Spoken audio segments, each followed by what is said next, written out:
Mayan আর মায়ানের আব্বু বল খেলতে খেলতে বল ফেলছে এই যে পাশের বাড়ির ছাদে। তো দুজনেই আবার বল আনতে গেছে। তো দেখা যায়, বল তো গড়াগড়ি খাচ্ছে।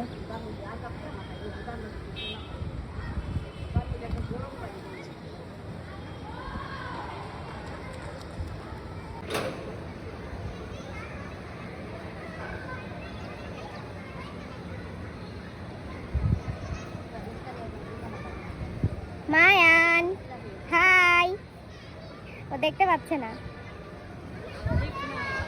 লিফট নাই এ বাসায়, লিফট নাই, হাঁপায়ে গেছে। মায়ান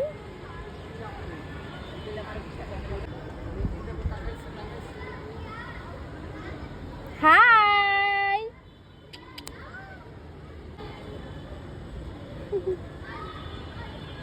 রেস্ট করো তোমরা, রেস্ট করে তারপর বল নিয়ে আসো।